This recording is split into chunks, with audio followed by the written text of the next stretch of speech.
Toronto's budget, it's going through the roof, and so are your taxes. Hi, I'm Brian Lilley, political columnist for the Toronto Sun. Mayor Olivia Chow has revealed her take on the city's budget. She claimed the previous one was a staff budget, not hers, even though it was directed by her and her budget chief, Shelley Carroll. But she tried to distance herself from this the whole time and then came out and said, "Oh, look, I know they wanted to raise your property taxes by 10.5%. We're just going to raise them by 9.5%. And despite the fact that that is a massive increase, not a moderate increase like Chow promised during the election campaign, she said that this was about making the city more affordable. That's a claim she made several times during her news conference, which reminded me of one of my favorite movies, The Princess Bride. Inconceivable! You keep using the word. I don't think it means what you think it means. Increasing taxes by 9.5% this year after a 7% increase last year does not make life more affordable. In fact, if you just compound the last 2 years, property taxes for homeowners in the city of Toronto have gone up by 18% in 2 years. That's right, 18% in 2 years. Your services have not gone up, and they will not go up by 18%, but that is what your property taxes will go up by. Well above the rate of inflation, well above any service increase, well above anything that you should be paying. But this is what we voted for. This is what we're going to get. To talk more about this and break down what the budget really means for you, Beach's East York City Councillor Brad Bradford. Councillor Bradford, thanks for the time today. What is your hot take on the budget? 9.5%. It's being described by the mayor as affordable. And I just compared it a moment ago to Princess Bride. You keep using that word. I don't think it means what you think it means. This is not affordable. This is not the moderate tax increase that she talked about during the election campaign.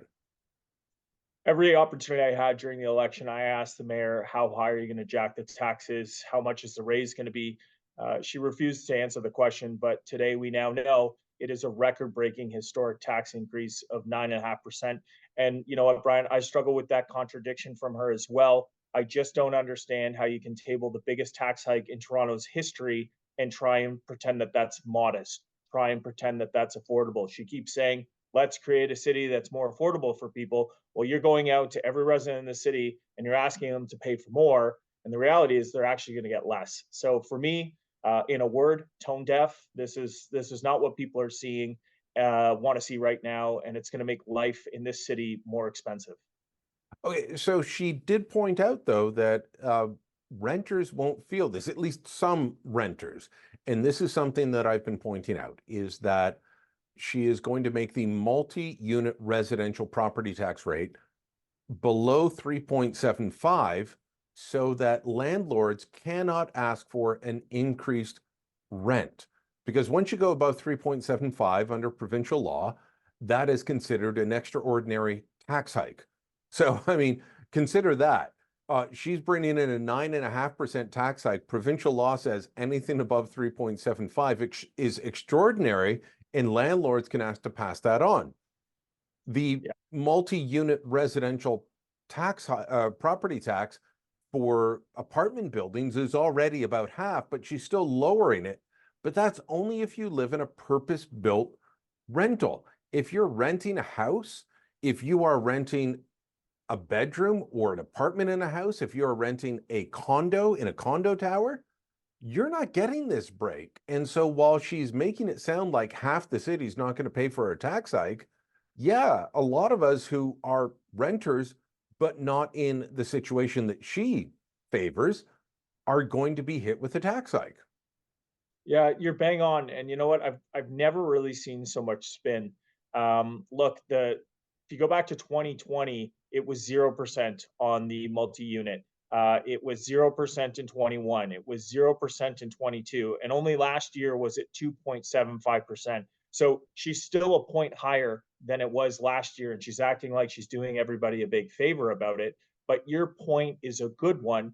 The reality is we haven't built a lot of purpose-built rental in this city for decades. There's a variety of reasons for that, but it hasn't been financially feasible to do it. So the market has supplied condos. And there are, roughly 50% of the people who live in Toronto, they are in fact renters, but those people are not going to be afforded this same, reduction from the mayor. And so their bills are going to be a lot more expensive. It's really disingenuous to say that renters are not going to be subject to her historic tax increase. A lot of people are going to be asked to pay more right now at a time when it's never been more expensive to live in the city. But I mean, this goes against what everyone's doing. All levels of government are trying to encourage purpose-built rental. They want to have these type of apartment buildings built again because it's been so long.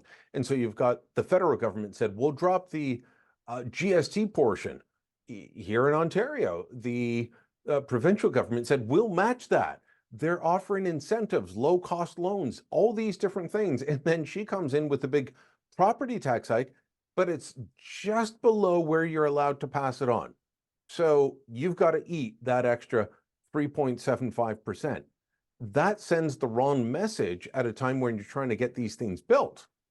It's the exact opposite of what we ought to be doing if we want to see more purpose-built rental. And again, you've mentioned the federal government, the provincial government waiving the HST, long-term, low-interest financing that now is available for the construction of these. I think the city ought to be doing more in terms of development charge waivers and incentives on some of our fees that make these projects very expensive. But certainly, you start messing around with the tax rate on these types of projects, it's just another barrier that makes it harder to build the type of housing that we want to see here in the city. And she's trying to spin it like she's doing everybody a favor. But at the end of the day, folks are going to get that bill. They're going to be paying more, and in fact, they're actually going to be getting less. All right, let's go back to people living in single detached homes or duplexes, side by sides, whatever you want to call them. The staff, quote unquote, staff budget, which was written by her budget chief, Shelley Carroll, said we'll go for 9% plus 1.5% on the capital budget, so 10.5%. She's trying to make it sound like bringing it down to 9.5% is somehow a huge favor as well. That's like saying it won't be $1.10, it'll be 99 cents. You're going below that double-digit threshold. This is still a massive tax hike for homeowners. And when you consider what everyone's had to deal with inflation, the cost of food going up, the cost of gas going up, the cost of anything you buy going up, and then one of the biggest things, I follow the CPI numbers that come out from Stats Canada religiously every month. And for the last while, the biggest number has been, or one of the biggest numbers has been, mortgage payments, because the interest rates have gone up by so much. So, it's fine for the mayor to say it's just $1 a day. I think it's much more than that if you're in a single family home. But even if you give her that, okay, well, it's $1 a day for this, it's $2 a day for that, it's so many dollars a day for that. How many dollars do you have to make in a day to keep up with the increased cost of living? Well, there's a couple things there, Brian. I mean, look, this is too cute by half. I think the mayor thought, it was going to be some pretty strategic politicking to put 10.5 out there and then provide us all this relief by coming down to 9.5. It's a big climb down. But the reality is, Torontonians are waking up today and they're facing the largest tax hike in the history of the city. Okay, so it's $1 billion more on our operating budget than last year. Even in the past month, since her first version of the budget came out to what she delivered today, she increased spending by $100 million. I think people understand there's an element of costs going up. Inflation right now, 3.4%. She's tabling a budget that's nearly 3 times the rate of inflation. We just haven't seen that kind of increase to people's income or their salary.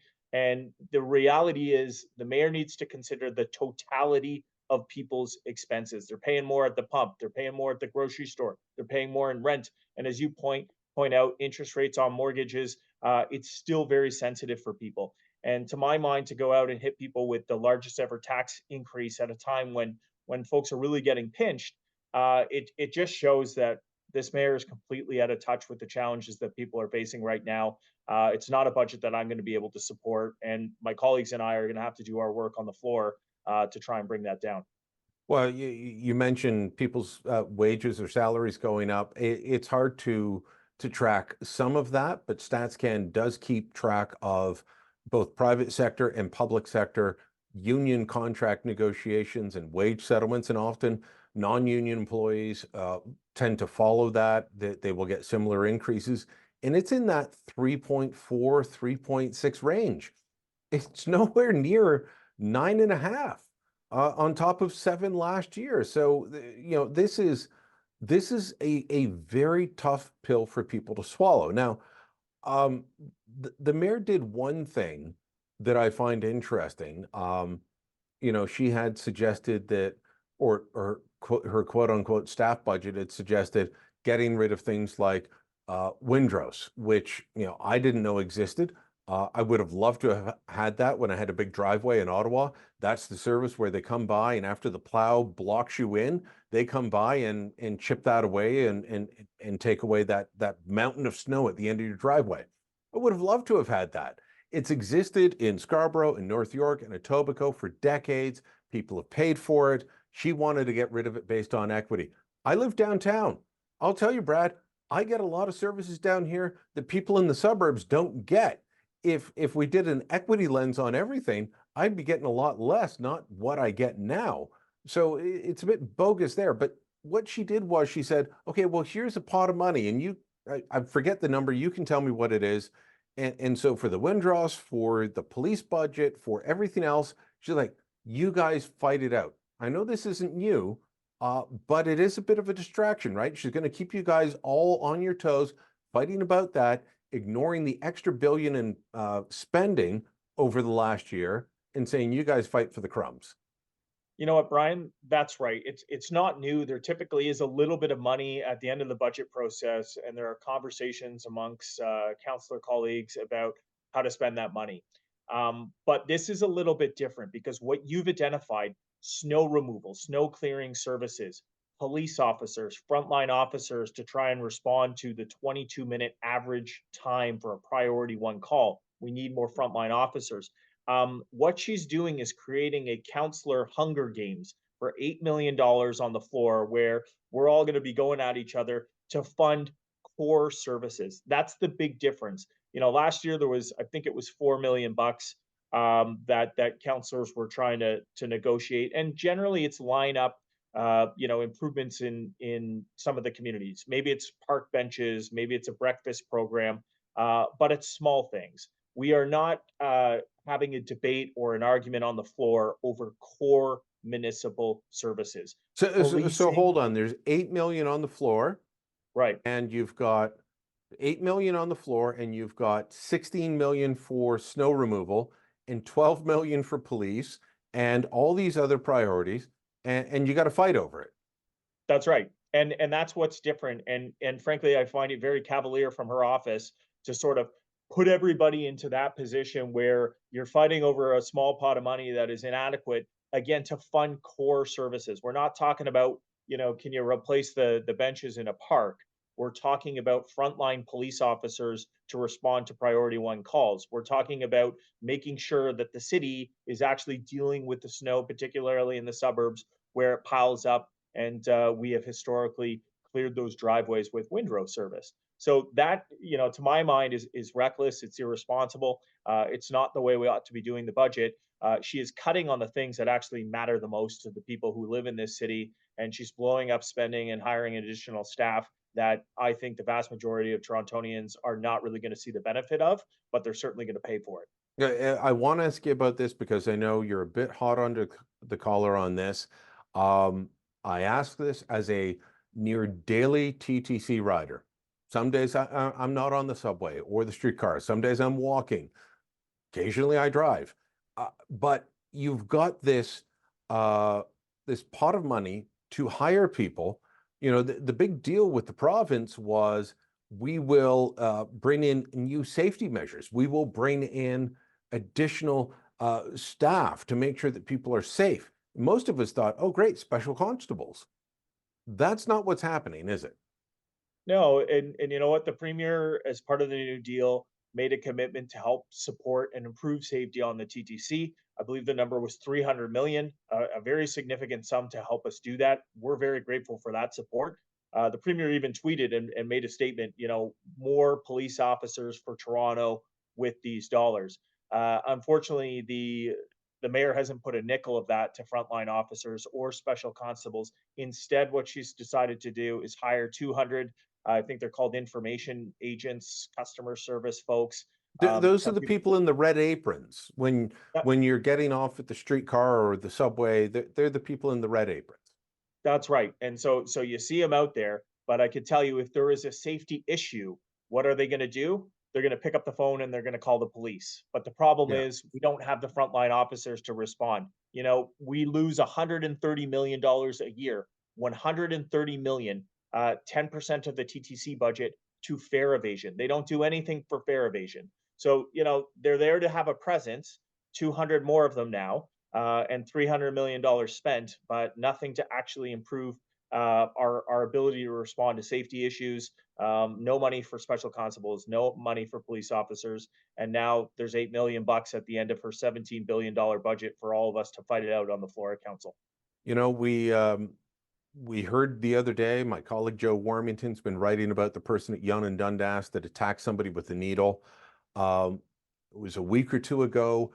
I was late for an appointment because I went to get on the subway just down the street from me, and I couldn't because someone was outside with a needle and spoon trying to attack people. And do you think one of these information officers with the red vests is going to go up and stop them? Because the TTC guy in the booth wasn't. He called the cops and they would not stop at my station until the cop showed up and dealt with this guy. I understand. You know, you don't know if it's a dirty needle and the guy's threatening to stab absolutely everyone. It was a bit disturbing, but you know, these people that the mayor wants to hire aren't going to deal with those situations, which are happening more and more due to drug addiction, due to homelessness, due to mental health issues. I get the cops can't do everything, but they do need to do some things. And that's what's unfortunate about this, Brian, is that type of experience is a daily occurrence here in the city. And you know what? I wouldn't ask those greeters or customer service agents to do that work. They're not trained to do that work. That's not their job. But that is the problem. That is where the mayor has lost her way with her priorities. They're not equipped to deal with those type of circumstances, and yet those are daily occurrences on the TTC that cause service interruptions that frankly jeopardize safety for everybody involved. And these people are not equipped to do that. That's why we needed to invest in special constables. That's why we needed to invest in police resources so that we have the people in place to respond when these things inevitably happen, and they're happening more and more often. All right, Councillor Bradford, thanks so much for your time today. We'll see you soon, Brian. Let us know what you think. Drop a comment down below, share this on social media, and don't forget to subscribe to our channel.